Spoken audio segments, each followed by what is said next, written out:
Hey folks, how's it going? My name is Matthew, aka EZBOT, and we're back with another episode of Electron Talk.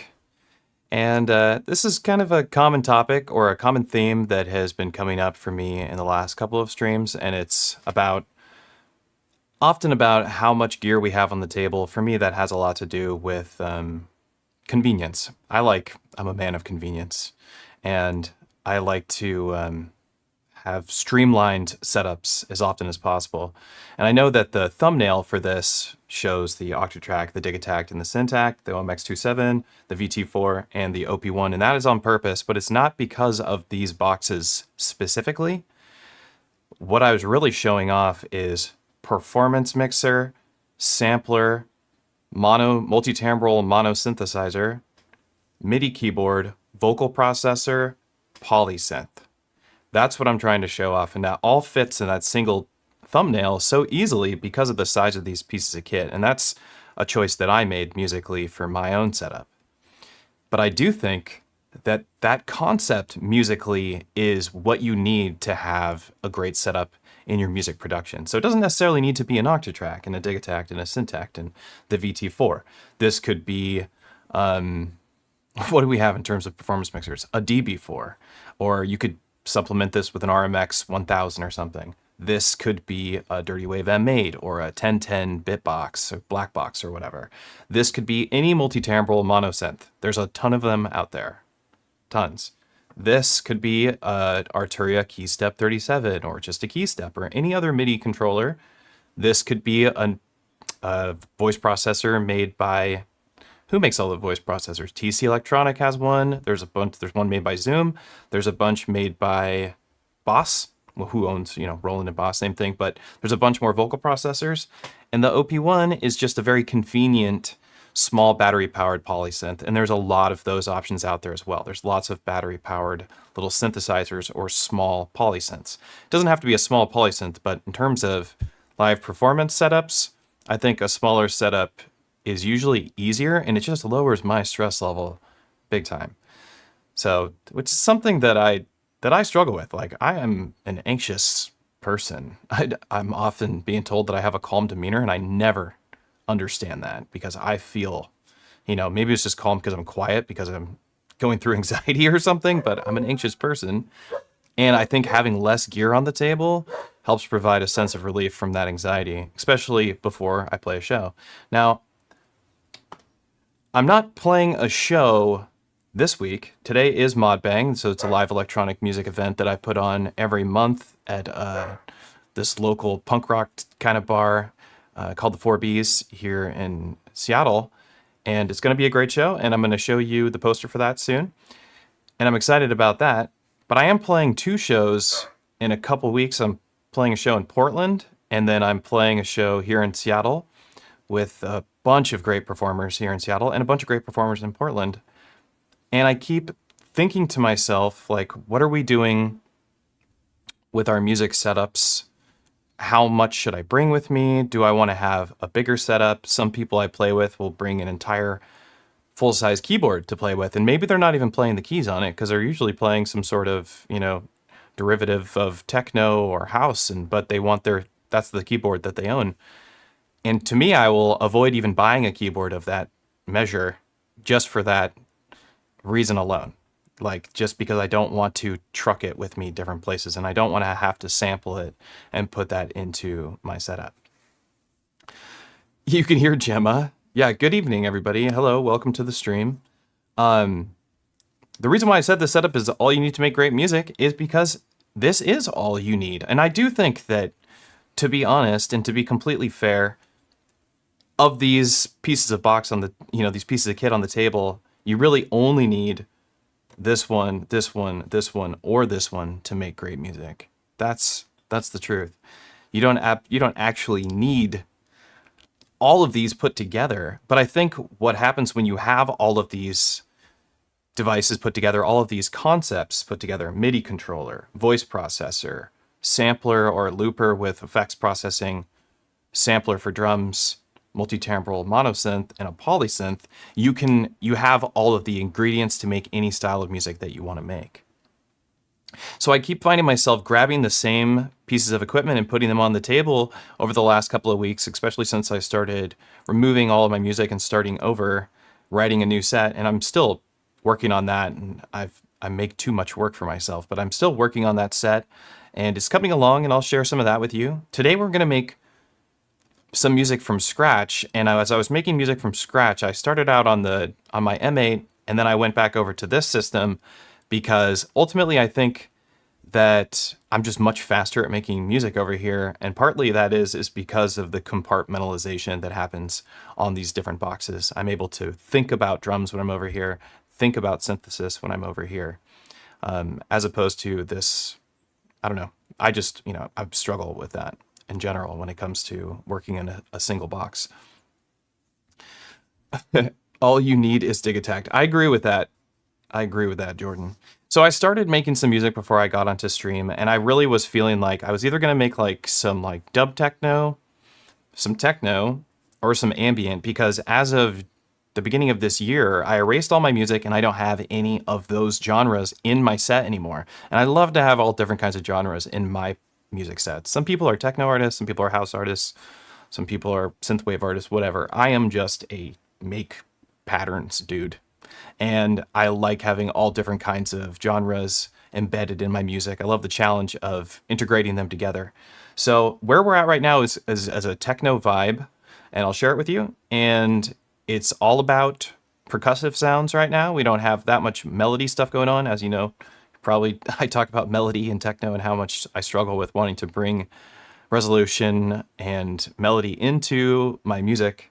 And so I always struggle with techno because of that. But let's just have a listen really quick, and then we'll jump into, we'll write some music, we'll talk. I think I want to have some talk. I want to talk with the chat today and discuss these ideas. But here's where I'm at so far. I started this morning, right before the stream, just so I had something to get started with the stream. But otherwise, we're doing it all from scratch from this point on, and it's not that much. And that's it. It's just a kick drum. No, we got a thumpy kick drum. We got some other sounds in here. Most of the sounds are coming from the Syntakt. I wanted to get something really hard to start with my kick drum, and I got that little da-gunk. We're gonna add a bunch more to the rhythm, but it gets more complex than this. We're just not there yet. And I was kind of wanting to do like a minimal sound, because as you know, I love minimal.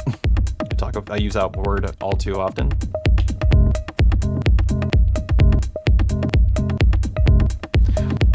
So this is where I'm at so far, and I feel like this is a pleasant song or pattern that kind of like feels like I'm driving. I feel like this is like you just got in your car, and I don't know, it's like, for me it's like a Fargo vibe, like it's snowy on the sides of the road and you're like about to go do something terrible. I don't know. But that's the vibe this gives me. But before I landed in this spot, I was here. This is how this all started. And this is just what the Syntakt is all about, and this is why I love the Syntakt, is these kind of sounds right here.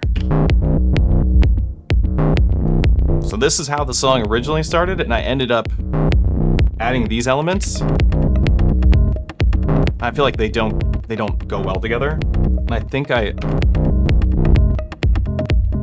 like this better. I think it suits my mood a little bit more today. Take us to Chuck E. Cheese. Yeah, no problem. Let's go to Chuck E. Cheese. Have you ever been to Chuck E. Cheese? The place is kind of gross. I mean, the food is definitely gross. I just got the Digitakt 3 days ago. It's relaxing to hear I don't need anything else. You honestly don't. You truly don't. Already juicy AF. Thanks, dude. Oh, good. I think I'm actually here at the beginning. You are, yeah. Octatrack is a sampler. It's been something that intrigues me, but I'm unsure what sampler I should add, as my 404 feels a bit more like an effects box to me. I mean, there's a lot of great samplers out there. I like the Electron workflow. That's why I stick with that. The cheese be chucking now. I mean, isn't this This rhythm feels good. Using swing on techno can drive the purists nuts. Well, this has a lot of swing on it, so maybe is that why you mentioned that? Do the purists not... Wait a second. Is that a thing? Are techno purists not into swing? Not something that people like to use on techno? Do you want to hear what this pattern sounds like? Let's unswing this pattern. Let's see what happens. So we got to unswing it on the Octatrack because now I'm curious. So bring the swing down. Bring the swing down. Bring the swing down. All right. We hopefully remember what it sounded like with the swing.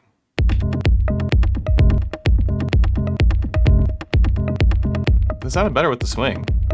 It definitely sounded better with the swing. We're going back to 57.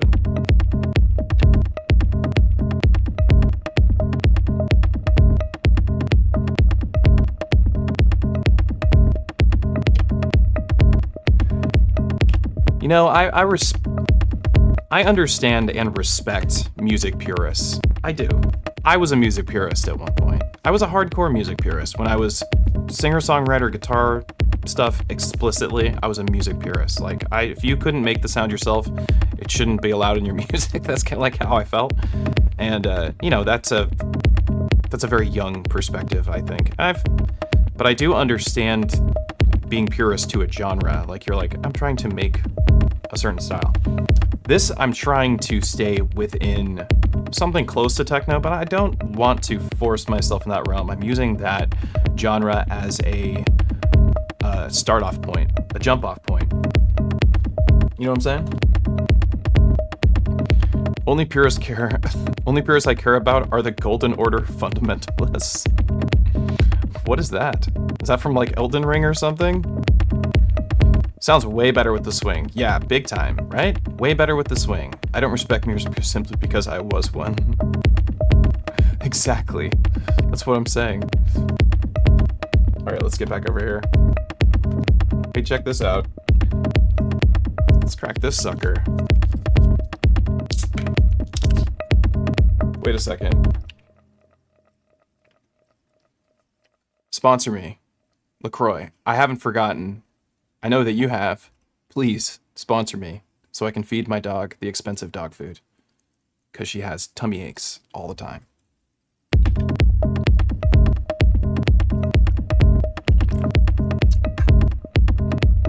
Limoncello. Kind of tastes like orange creamsicle. Okay, so I don't like this. But I do think, like, if pattern 2 went into this, that would be a cool transition. So maybe what we do is we copy this pattern over to pattern 2, and we'll have a place to work towards. Like, we'll go into this darker zone from this, like, we're driving to go pick up the serial killer, but we don't know it's a serial killer, and then we get to the next pattern, and it turns out it's a serial killer. So let's copy that. Go here. Oops, we want to copy it on the Octatrack too. Copy here, paste, paste, paste. So pattern 2 will be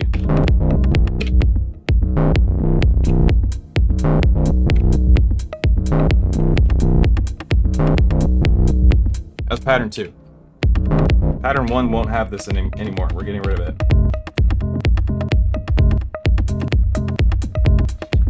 Does that sound good? We're picking up serial killers today. Poor Gemma gets dust and paper scraps? So what? Doesn't your dog eat all your dust and paper? The kick and bass solo for a transition without the cool melodic stuff. Yeah, the bass sounds so like, and this is what we'll do. We'll use performance mixer stuff, and we'll...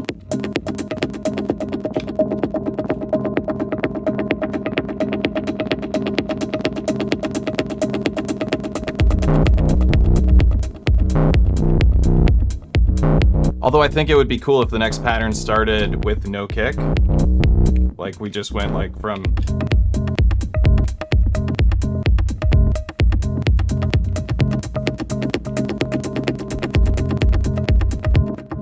Oops.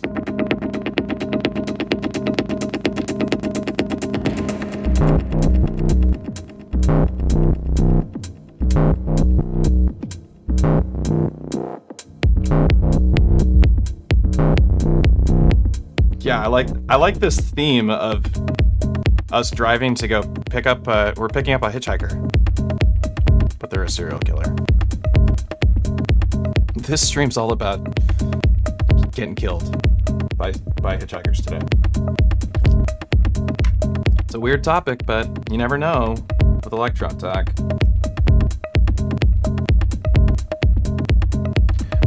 So we want to clap, right? Let's put a clap on 2.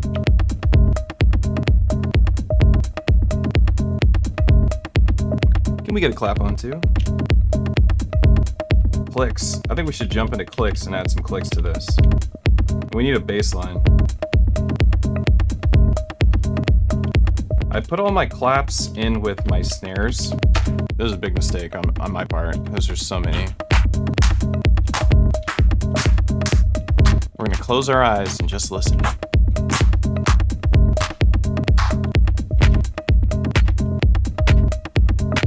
Kinda like that. Let's see what that sounds like.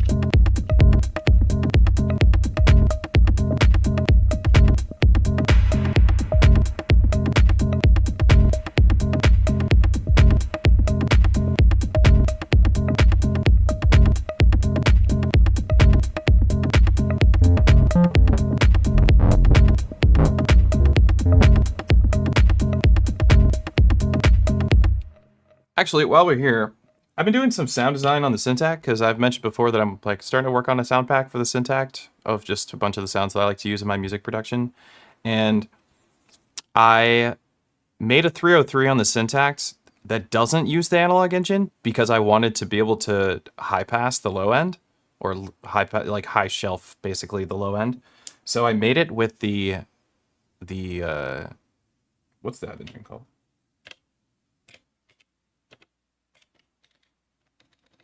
The Swarm engine. I don't know why I'm struggling with that, but I made it with the Swarm engine. So let's check it out really quick.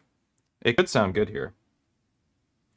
Set the trig to 1/16 first, or 1/32, I mean. Push down and down. So this is the Syra 303. Let's get rid of that reverb here.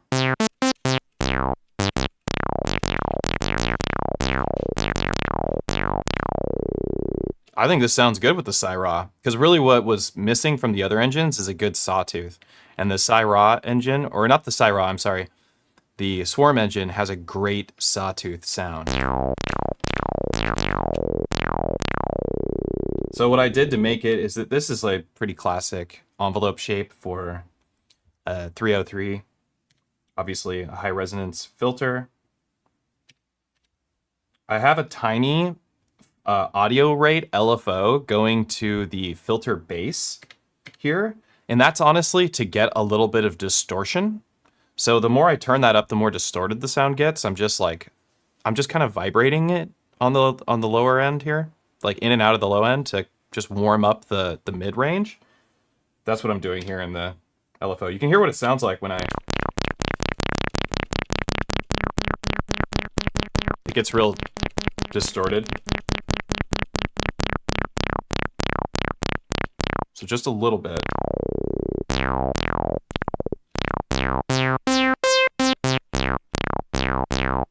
I don't know if this song calls for any 303, but I could maybe hear some.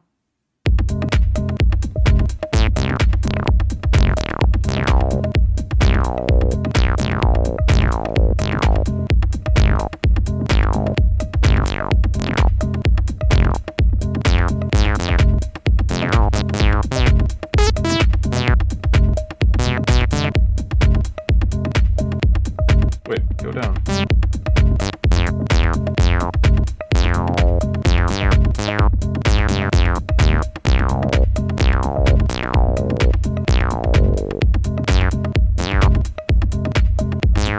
So I can't help but like write these like these like running leads.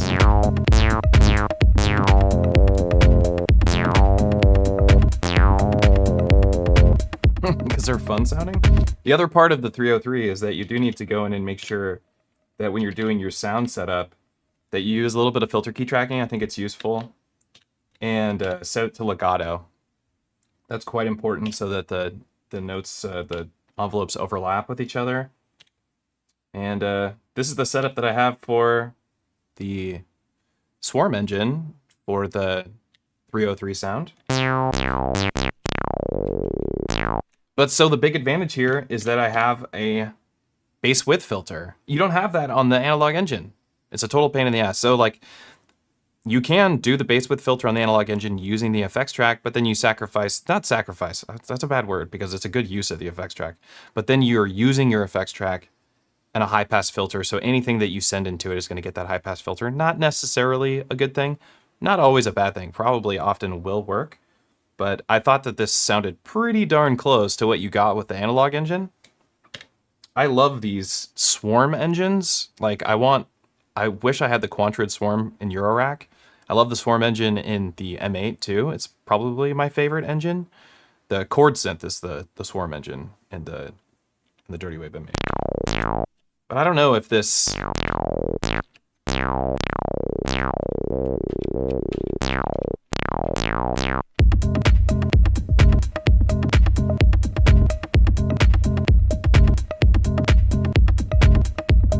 I want it to like do a little hiccup on the 4th time.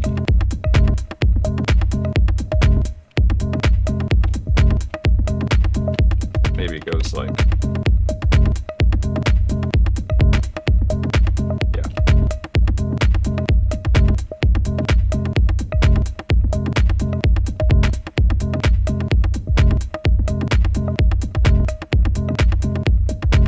And then we'll see. Oh, that sounds pretty nice right there.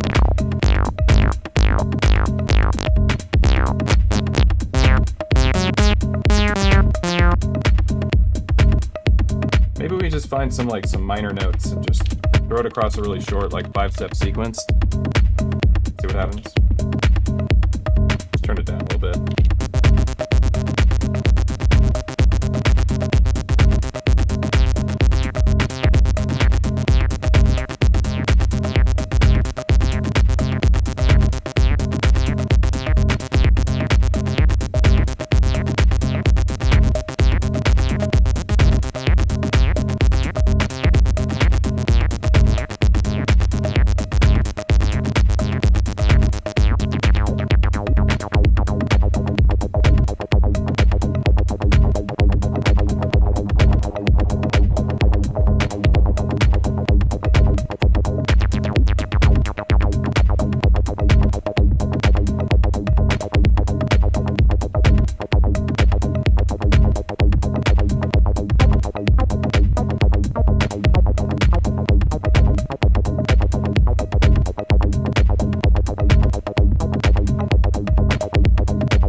Just throw it into the effects track, see what happens. What track is it on?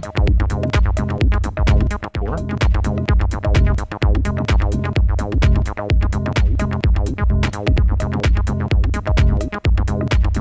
I don't know if I really care about it, but I wanted to show off the patch.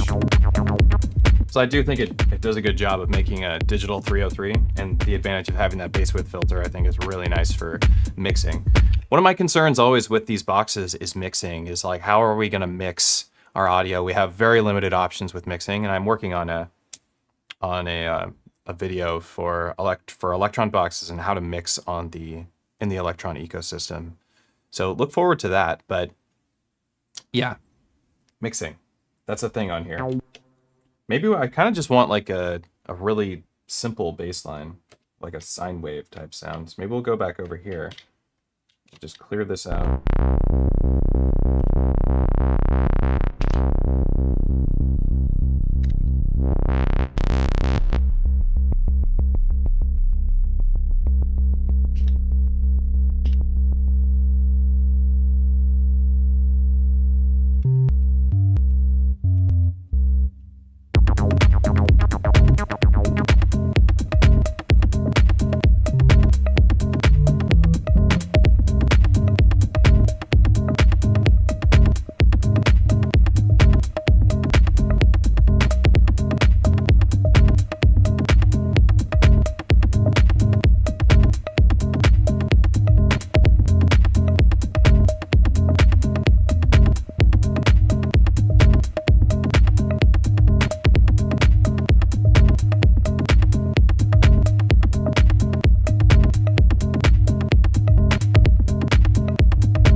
See what happens to what it sounds like when we go from this into this pattern.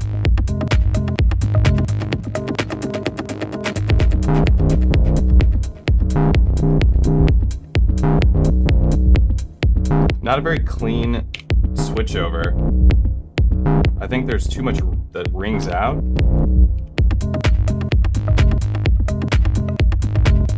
Wait a second.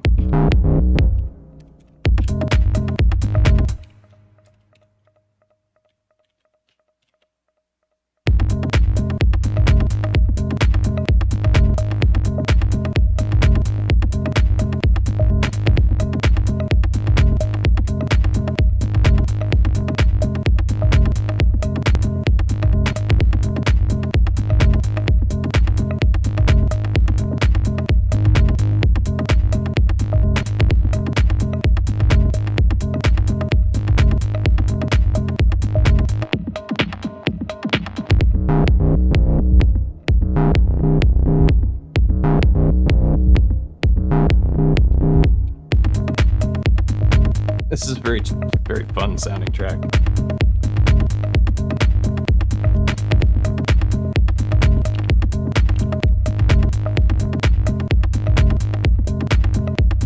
What do I want?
That works for now. Just getting some rhythm going. Oh wait.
Let's go shaker.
wonder if the shaker would be... Let's try it.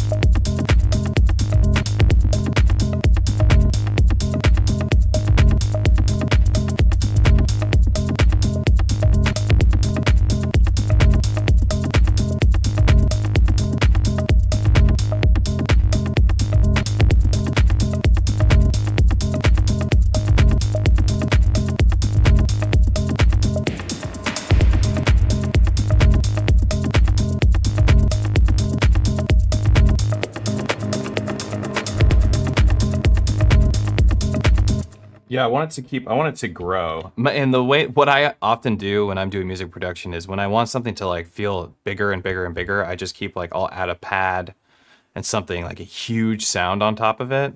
And then I'll like duck it in the next pattern so that that huge sound that I added starts becoming a part of that rhythm, a little bit of choppy stuff.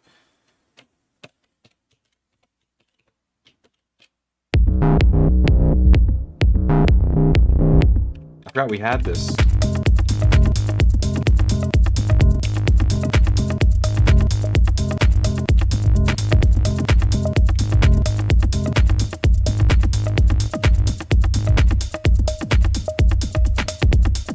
I feel like this is techno, and then as soon as I do this, it's like goes into like this like tech house thing.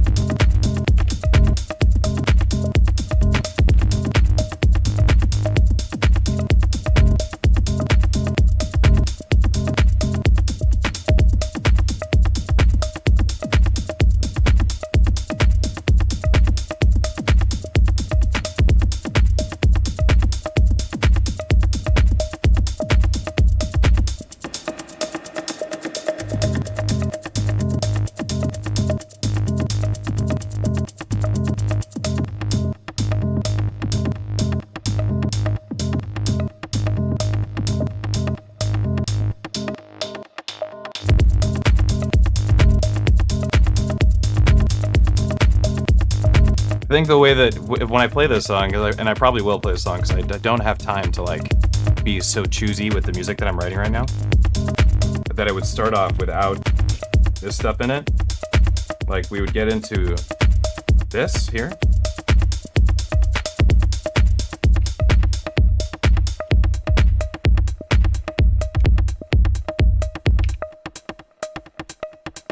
Maybe start with some of this, throw a little reverb on it.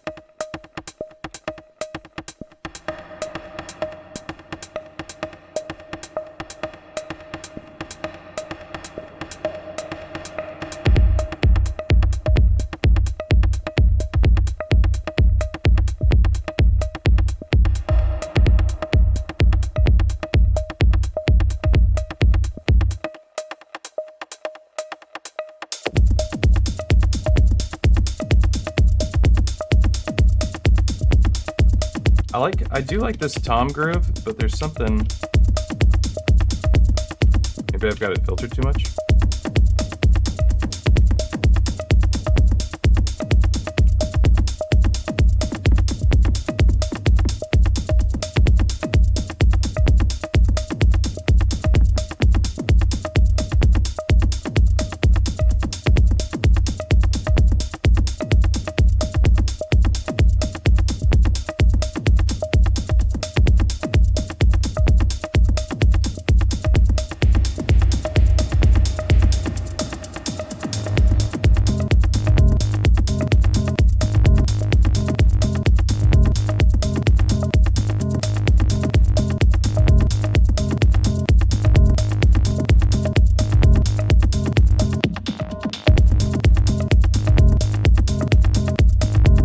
See what happens if we remix what we have so far.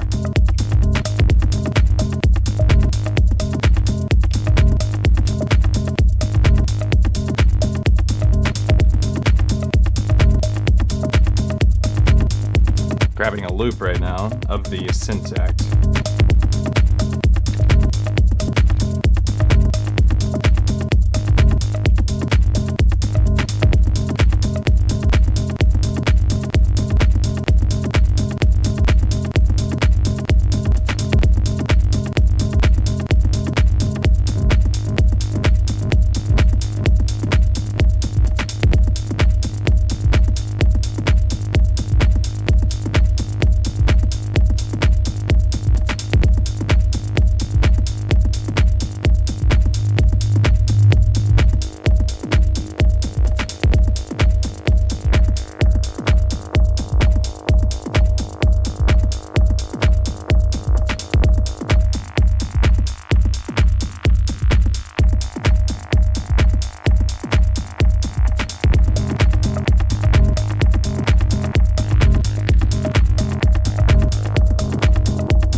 Okay.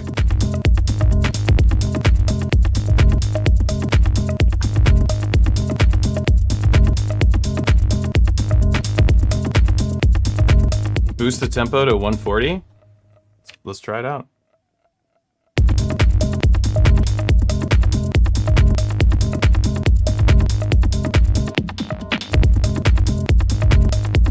I do actually like the energy with the 140 Circo.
I think I do like it at 140. Nice tip.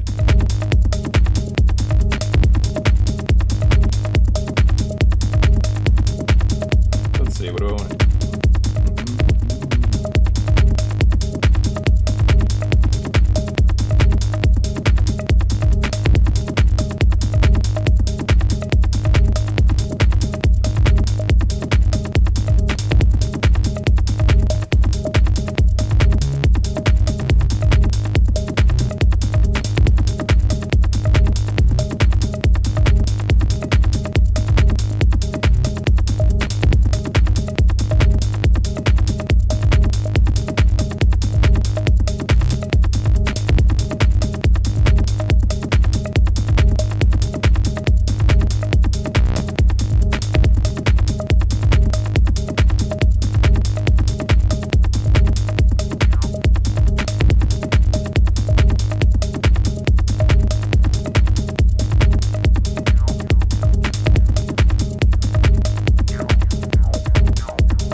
We'll see how this pattern sounds at 140.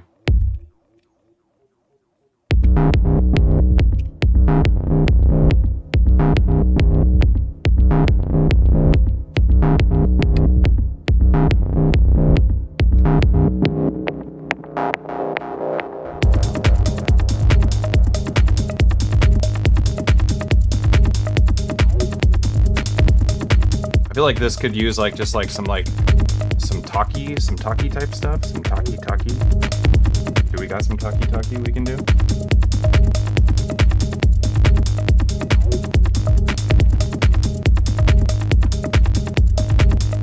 Whoa, whoops, my bad.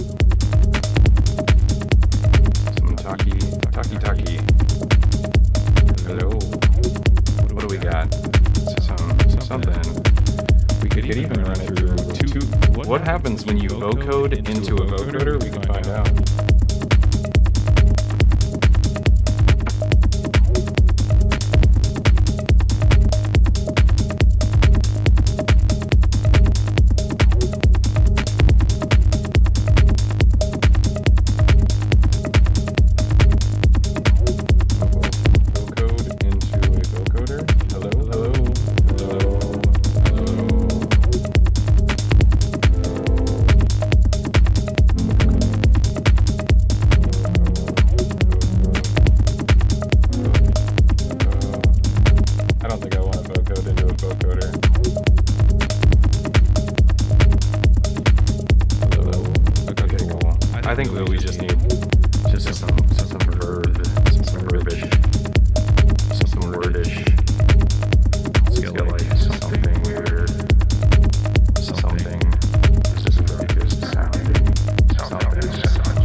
I don't always like to use the voice correction now. We just get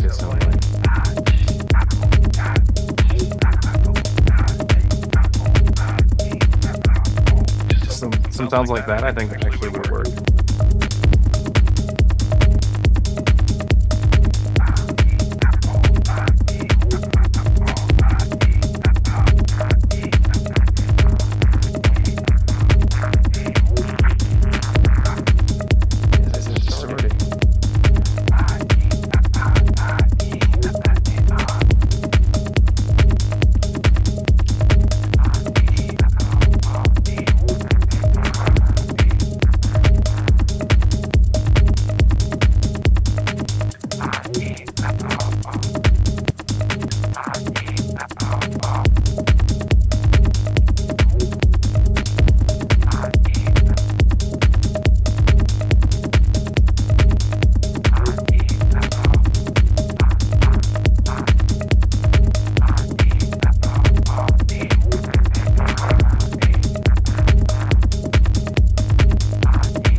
How does it? Does this thing sound?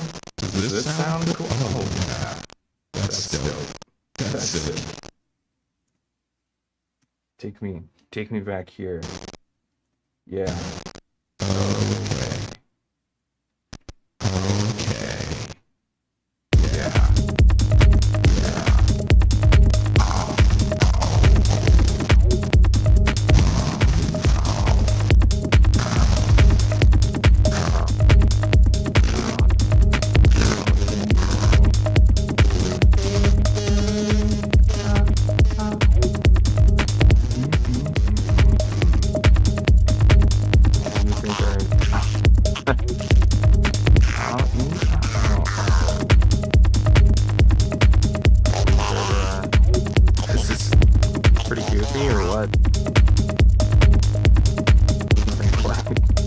Quite like the live EZBOT channel.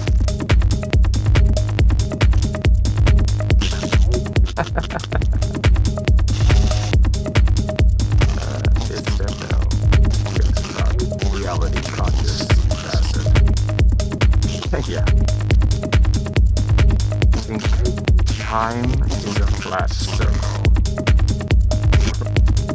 Live in a simulation. Simulation. Reality is a construct of your mind.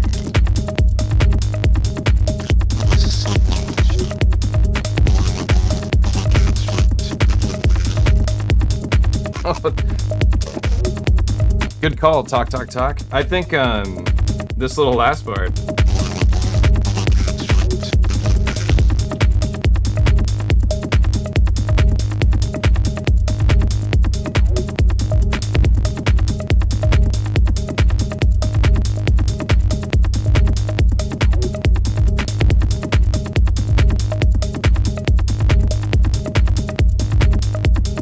We have free 8.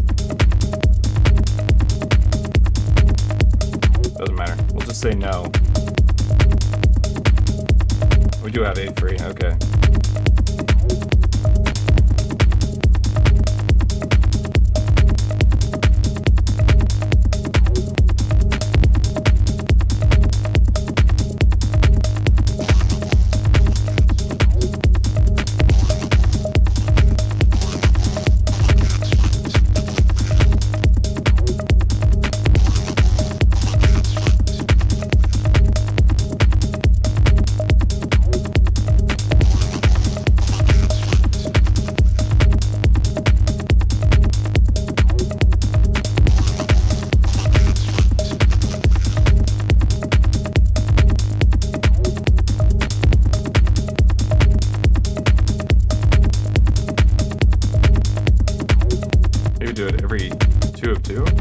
that sounds?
we did that? We take this, what is it, 7,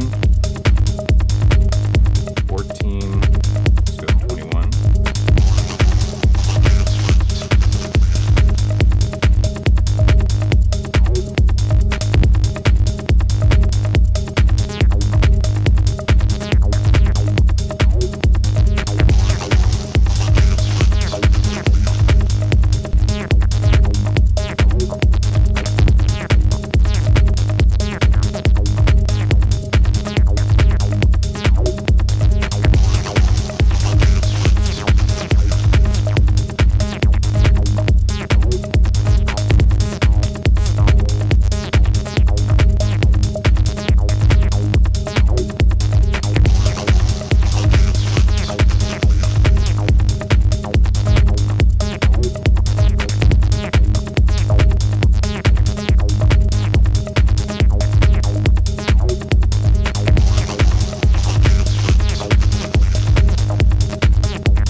Now we could take this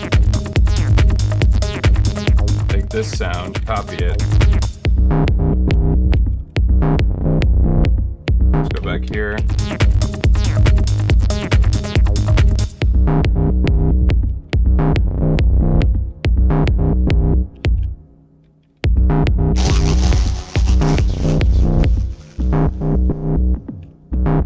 We want it to play on the first one.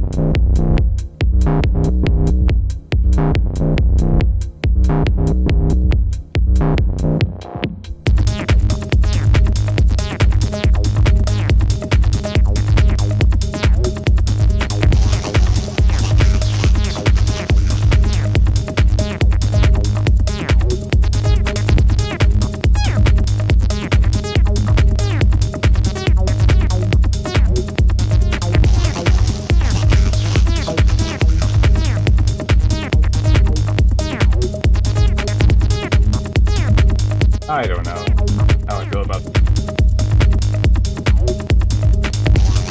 I feel like this is very clean. I don't know how I feel about having the 303 on top of it.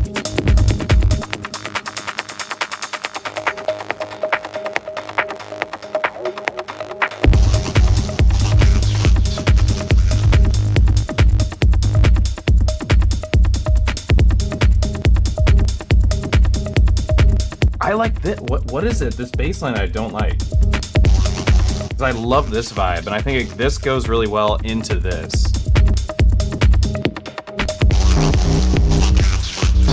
Yes, like they work together. There's something about this. It's too, I don't know what it is.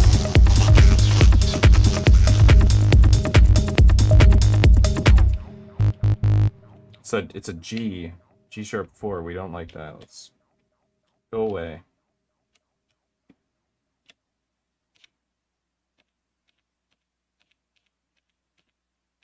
What's this?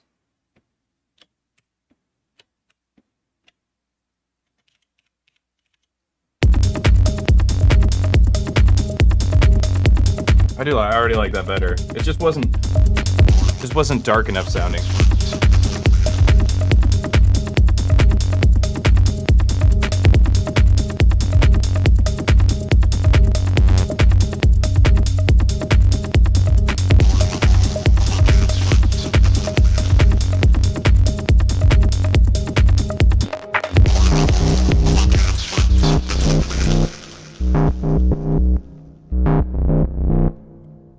it would just go like this. We're coming from here.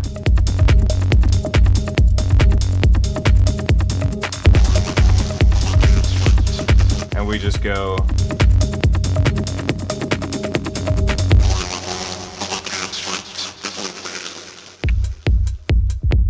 Or let that ring out or something on that step.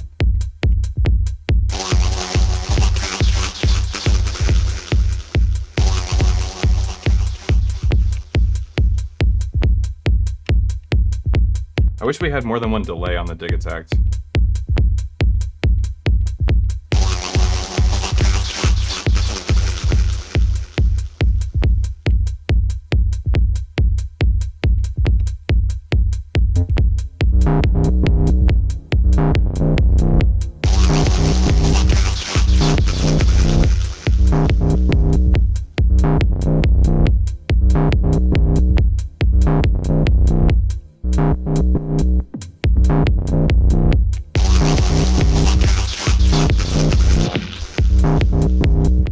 Build up. Go into the pattern.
I like this pattern. I'm gonna save this.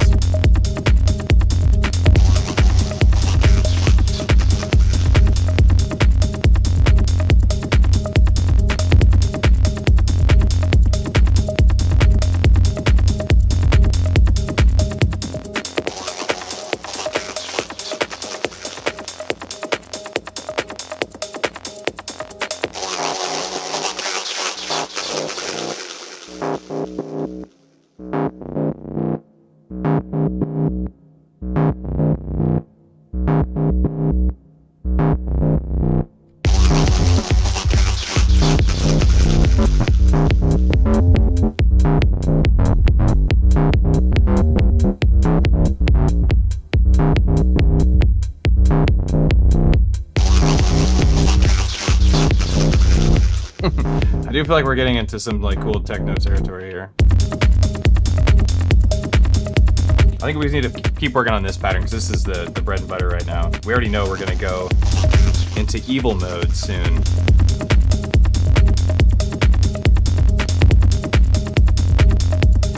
We have one slot left on the Digitakt.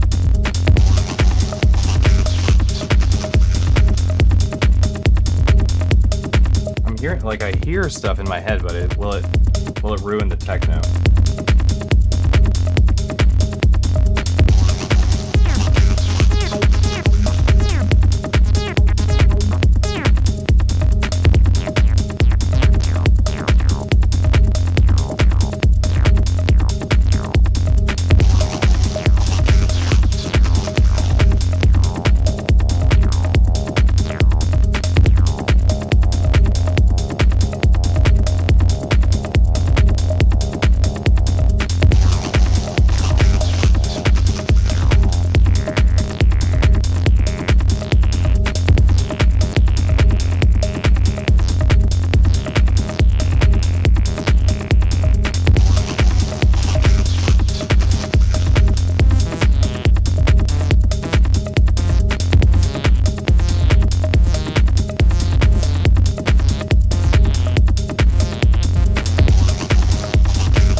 would still like it just like, maybe the pattern is done.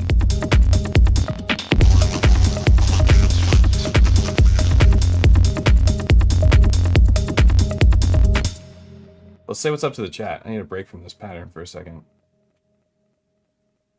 What's up, folks? Thanks for hanging out. Thanks for tuning in. This is an episode of Electron Talk, if you don't already know. My name's Matthew, aka EZBOT, and we're playing on a bunch of Electron gear.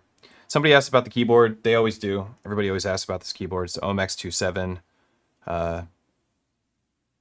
They're a DIY build. They do sell them pre-built, a couple of them, but I think mostly it's the DIY kit. I'll just answer that question. Oh, someone already answered it. That's cool.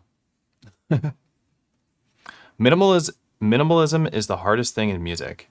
I feel like it's really hard to do in your computer. It's not as hard to do in hardware because of the built-in limitations, but it's really hard in your computer for me. What function does this keyboard have? It's just for me, well, it can do scales. I can put a scale on it and it'll highlight the scale that I'm working on the keyboard, but otherwise the function of it is just so that I have, 2 octaves of keys as opposed to using this, and it's the layout is of a keyboard.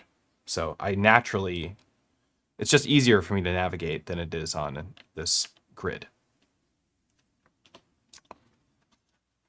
Probably a MIDI controller for hidden functions, the nightmare of the Electron menu typing. There is some of that, but I'm not using any of that on there. Tape pusher, from that F minor up to F sharp major, another pattern would be sick. Not a techno idea, but still, that is a cool idea. I do like working in modulation into the music production. So in fact, on that note, let's go back and review what we've done in the last couple of streams, because all the music that I've written on here, I've done on stream. Like pretty much 100% of it has been on the stream.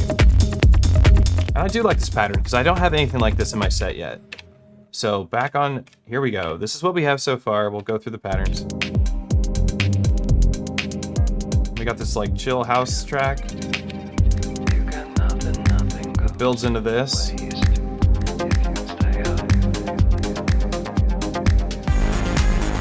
Then it goes into this like EDM stuff with a modulation.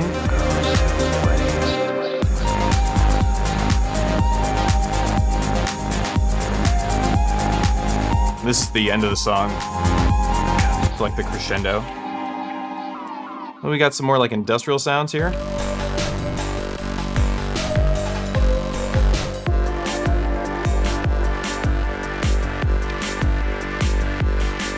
Dun dun.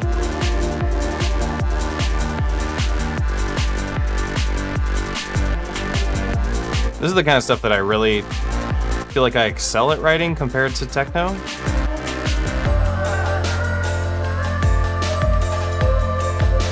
Because it's, I don't know, melody is something that I gravitate towards. I talk about that all the time, so I feel like I'm a broken record. This is the end of this song. Just kind of like vibes out. We got this drum and bass song that we started. I'm not very far along with it.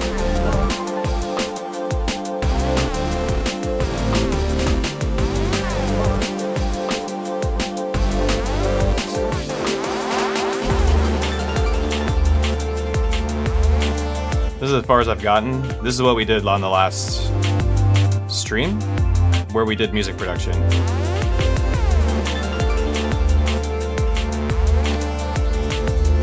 And now we have this.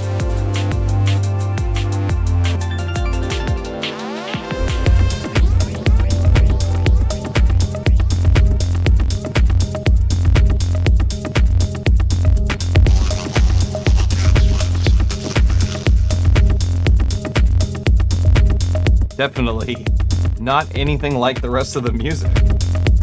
We go.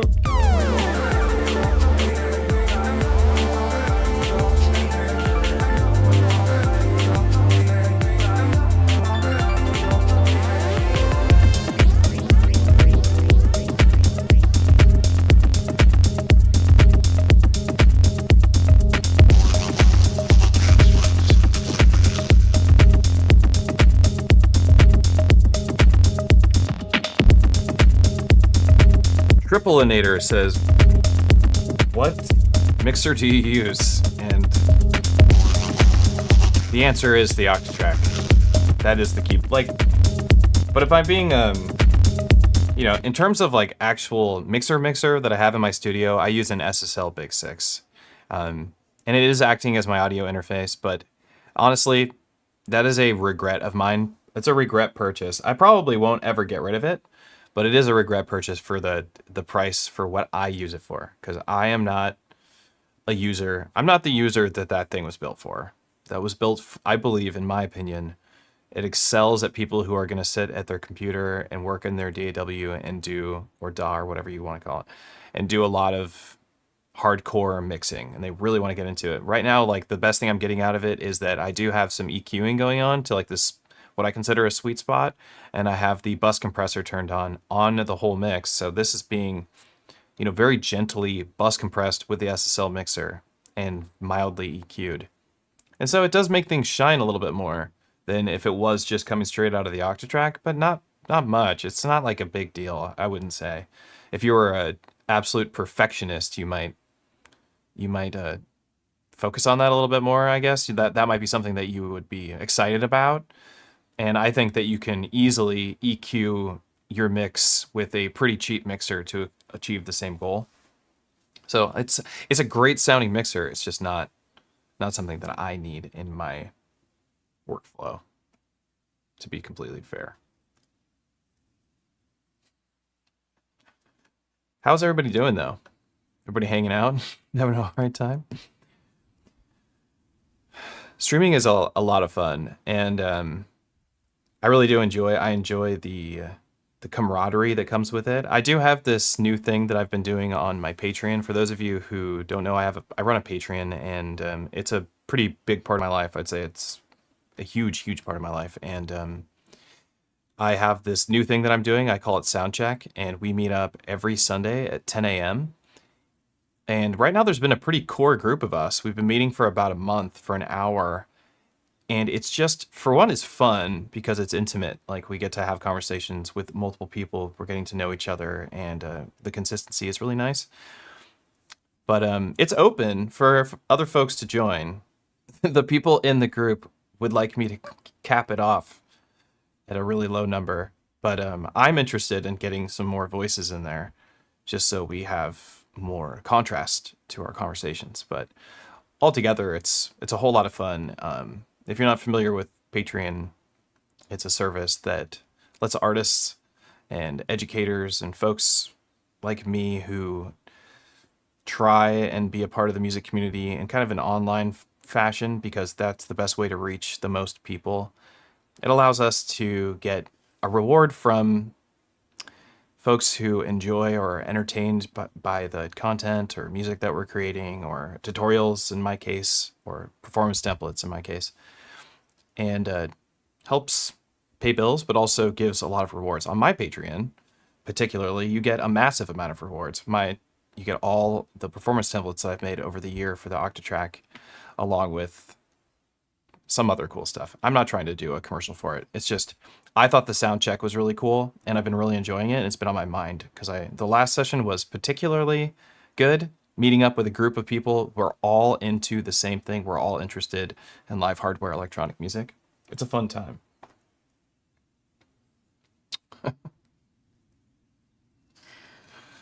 Love to see Matthew on a mono machine and a machine drum. I've played on the mono machine and the machine drum, and those are great machines. Their workflow is so dated, is the problem. They have cool sounds, and they have most of the great stuff the Electron sequencer offers, but the workflow is the Octatrack, but go back even further. Like, the Octatrack is already incredibly dated when it comes to its workflow. Only 4 parts. I mean, I'm okay with 4 parts for a performance mixer setup, but for anything else is not enough. And the mono machine, the machine drum have very similar workflows to the Octatrack, and as awesome as they sound, they're very expensive. They are beautiful. Oh my God, they are very attractive boxes. I do wish Electron would have stuck closer to that retro aesthetic. Even though I think these boxes look great, but I really do like the look of the mono machine and the machine drum. But I don't think I'm ever gonna own one unless it just like kind of magically happens. Or I'm like trading something and someone has a really good deal. I couldn't see it. Have you tried MIDI mapping your Electron boxes to the push 3 yet? No, I haven't. I have been playing on my push more. So this is something that I actually made on the push. I think it's bank 2 pattern, bank 2 pattern 12, 13.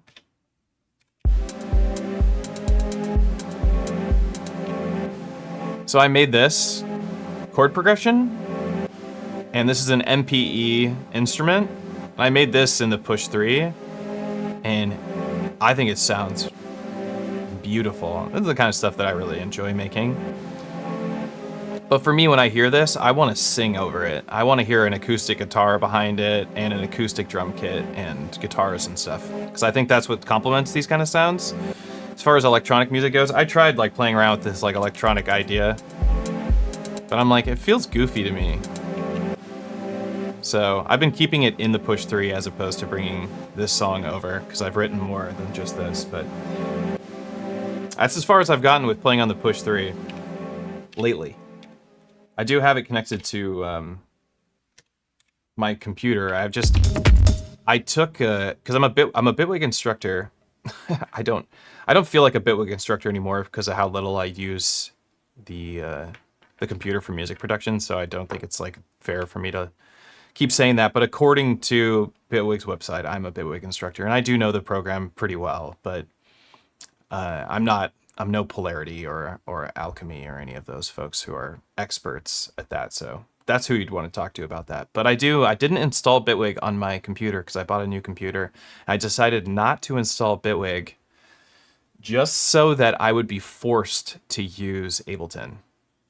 And that's what I've been doing. So I've been recording my audio, and I hate so much of what's been going on. I can't wait for Ableton 12 to officially drop. I do have 12 beta, but I don't want to use the beta right now. And I know that the 1.0 of 12 is coming out on the 5th of March. So I'm kind of waiting to go to 12 for that instead of like sticking with the beta. But I am excited for 12 to come out because the MIDI tools that they added in 12 are very useful for people who want more musical control in the MIDI side of things, like as far as not arrangement, but like actual writing stuff, because just a piano roll and a keyboard, while that is good enough, it's not as fun as the experimentation that happens with machines that kind of like be like, let's nudge you in a direction that your brain doesn't go. Your natural direction of like grabbing a keyboard and just playing some notes on the keyboard. I like that Ableton is adding those like strum and chord effects so you can try different chords out and stuff that maybe I wouldn't think to use. So I'm excited for that. And I do miss using Bitwig pretty severely, to be honest. But I think it's good. I think it's good that I don't install it for a little bit longer, and I'm gonna wait. I'm gonna use Push 12 or Ableton 12 and the Push 3 for a while, and then once I feel really comfortable in 12, then I'll install Bitwig and bring it back because I don't feel like I'm gonna have to learn anything with Bitwig.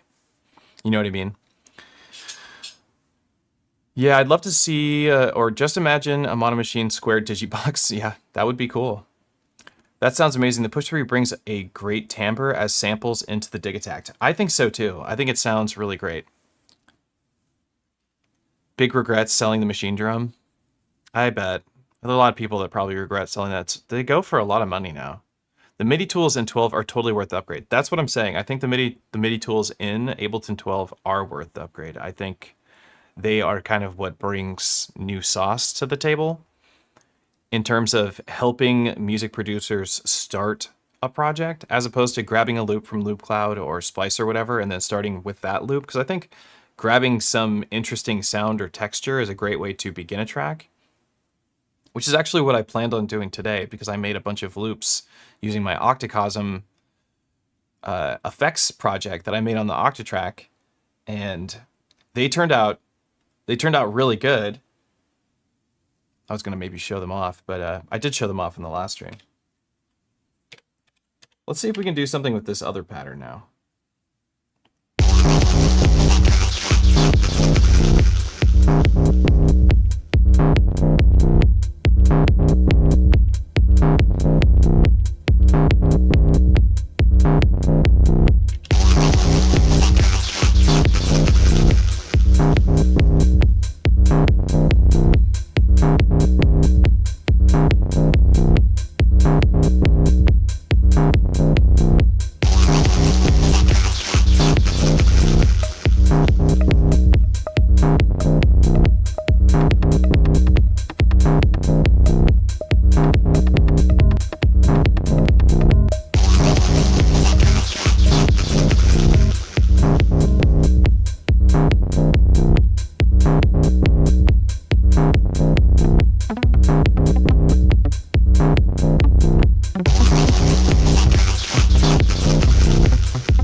Hello, please. Please, hello.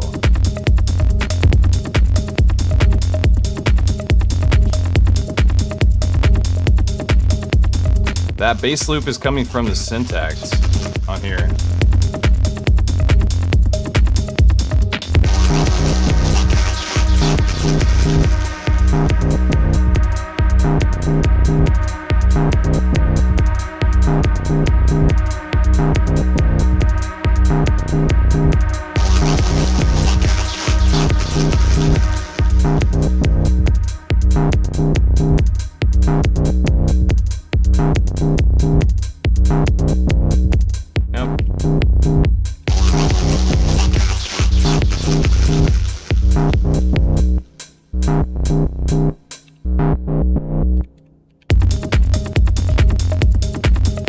Maybe what we do, we go, okay, let's copy this pattern, copy this pattern, copy this pattern. Let's move it forward. Paste, paste, paste. Go back here. Take this pattern, this pattern, this pattern. Go here. Paste, paste. And we make a more evolved version of this pattern.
We can make this bass line dance a little bit more than it was before.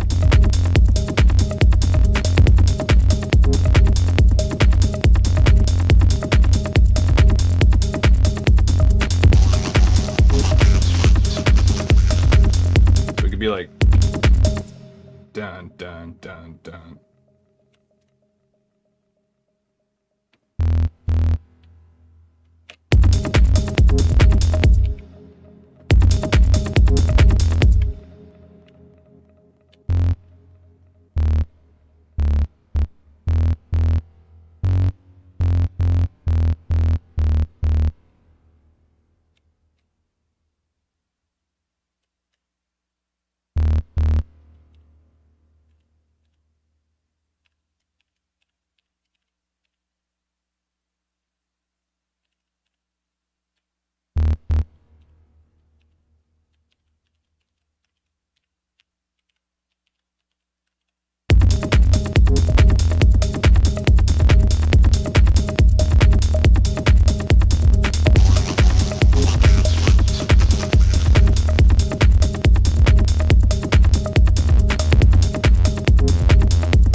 Like that idea of that bound dun dun dun dun. So we could go.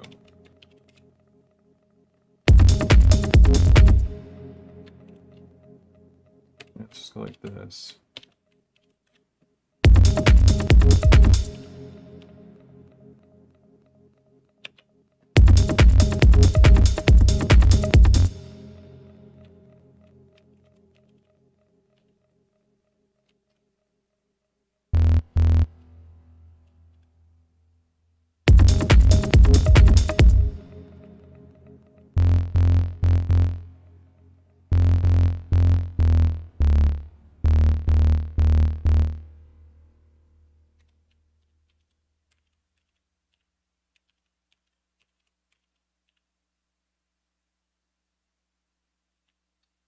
God damn it.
I don't think this is, I think this is problematic sound.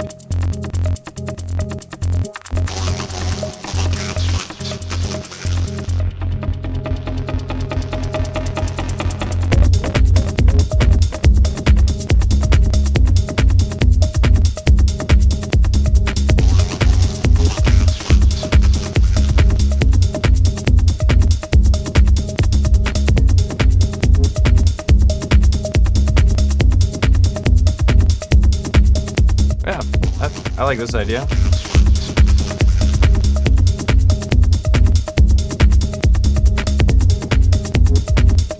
This one.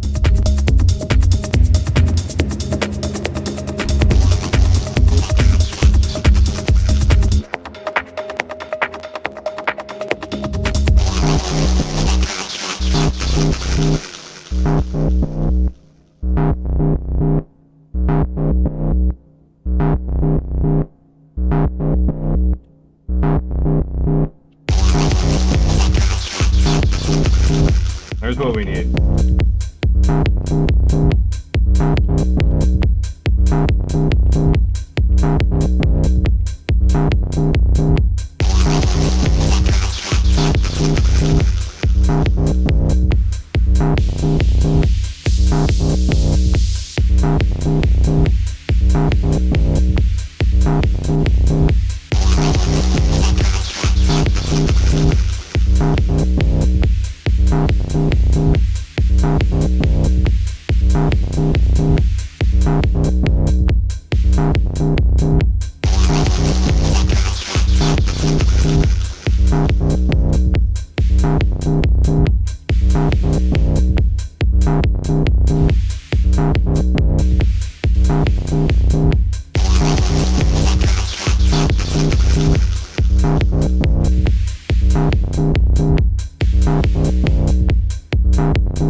Not long enough.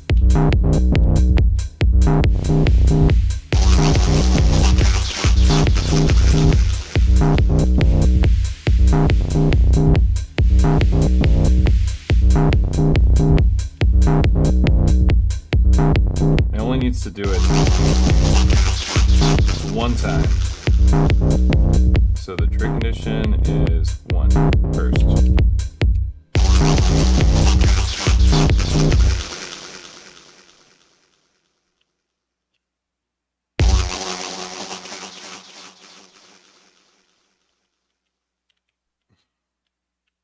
Wait, what?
This is actually a pretty fun sounding track now.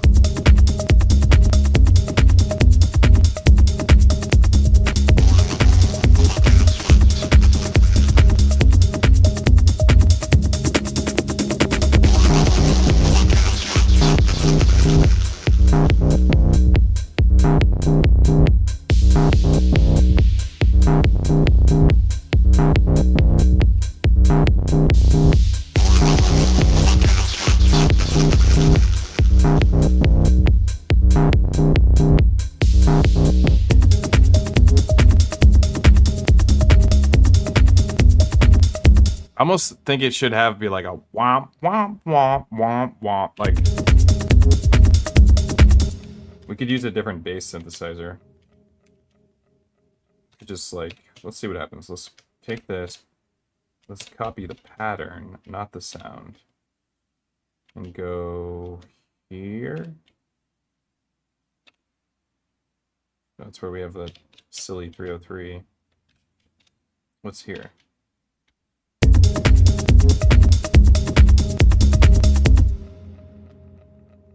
Guess we could go here. Okay.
Oh my god.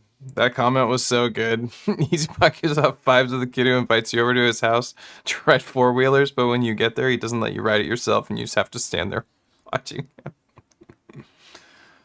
Oh my god. I've so been the kid at that house before. Oh, dude.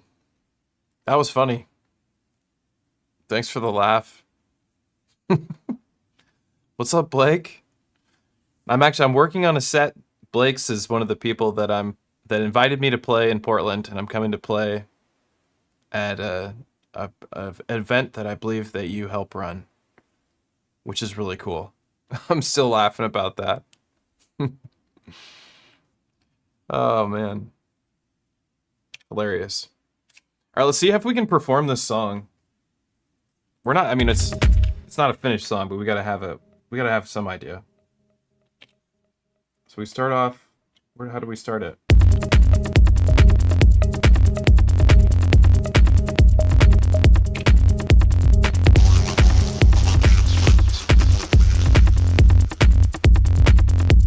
This wouldn't be a bad way to start the track. We could just like have it in some filter.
I love that.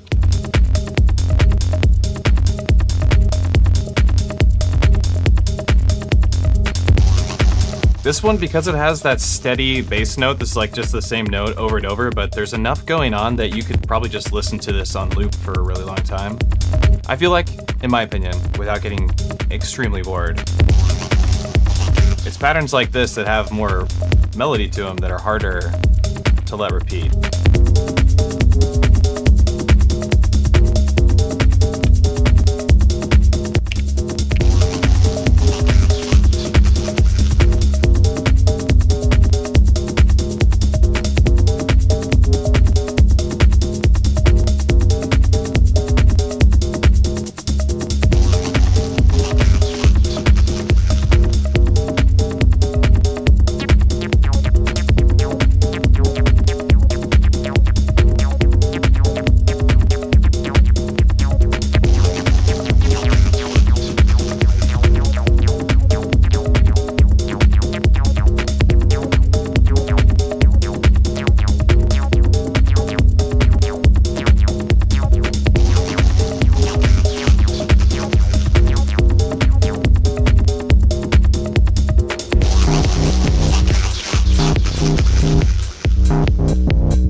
I see what you're saying. Like Circo says, I feel like this is two songs and each could stand on their own. I appreciate that. That's a nice comment.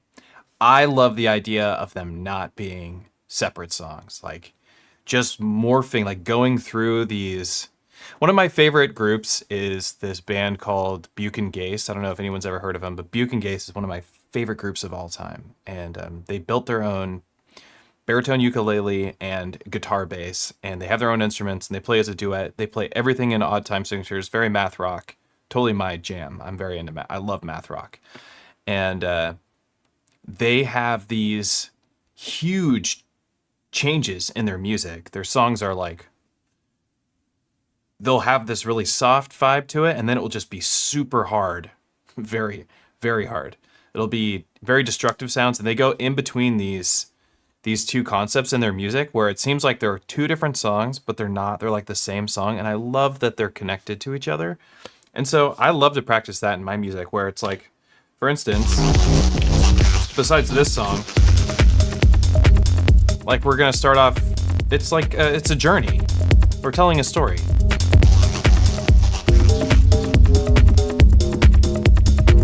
And then we're going to get to this story, and it's going to be where the serial killer kills us.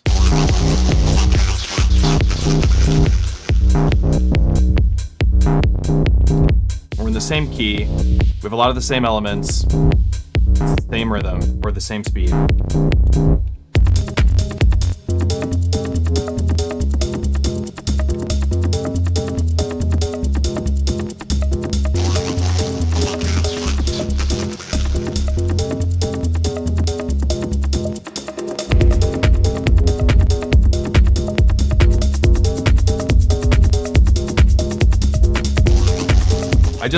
I just heard something in my head that I want to put into the music.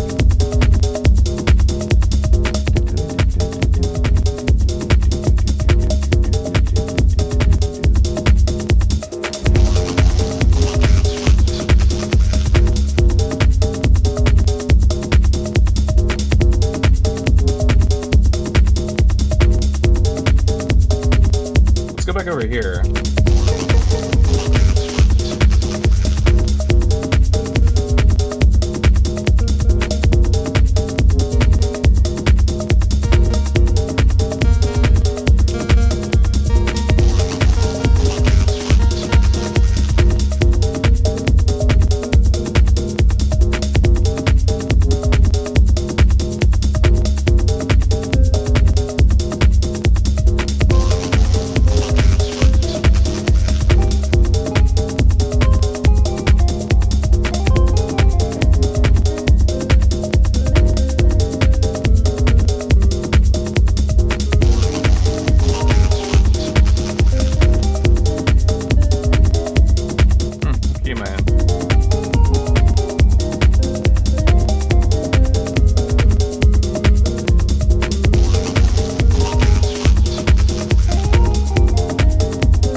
We got Cook Sonia up in the chat with some strong opinions. It's always good to have somebody with a strong opinion. Maybe Cook Sonia is a genius. I don't know. Give him a chance. We are writing this from scratch, Cook Sonia, so to have the ingredients prepared already is impossible. We have to find them. We're searching currently. This is the This is how you write music. You don't start with music already written.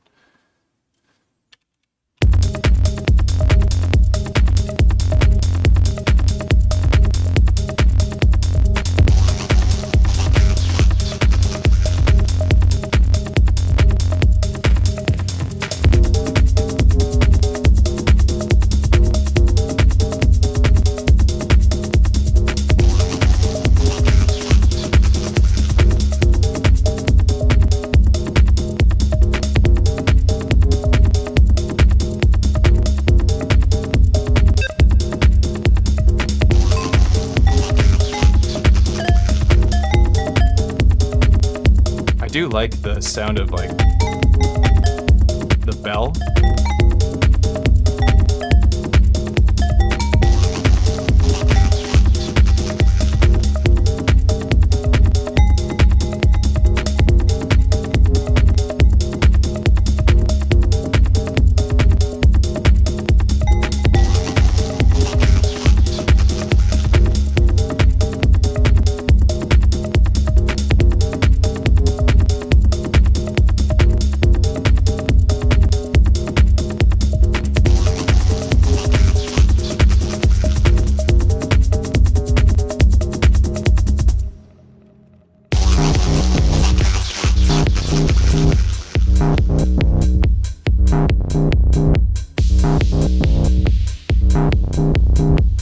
I still like the evil bass quite a bit.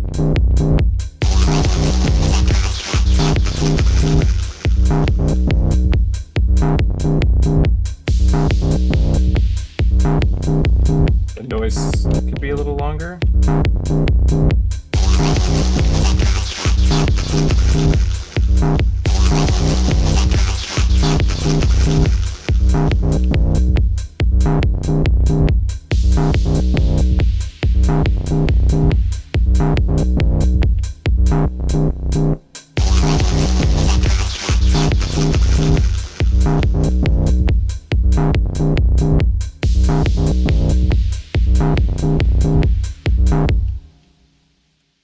Okay.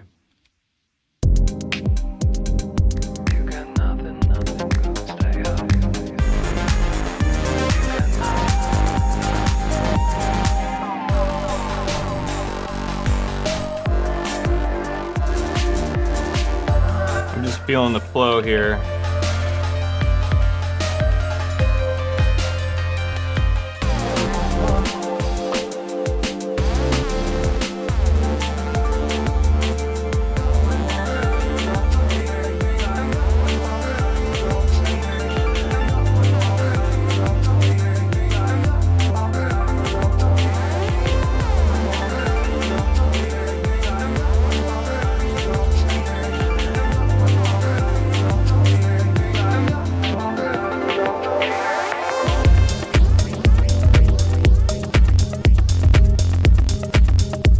This one is much louder.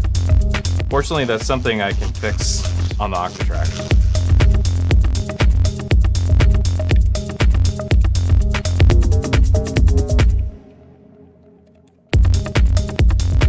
The tempo didn't change. That was weird. Did you hear that?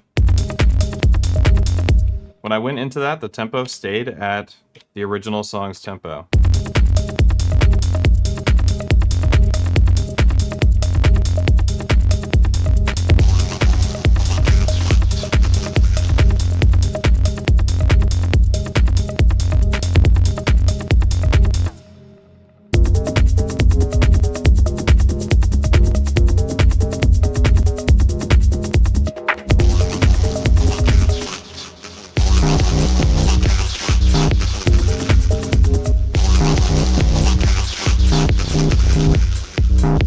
I feel like I could go like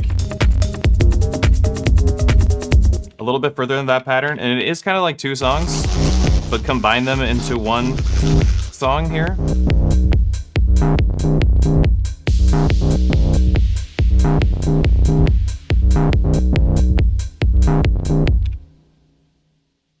Cool. All right. Well, it's been 2 hours, and I always cut it off at 2 hours. Everybody thank Cook Sonia for expressing their opinion so strongly during the stream. We always need at least one person to do that.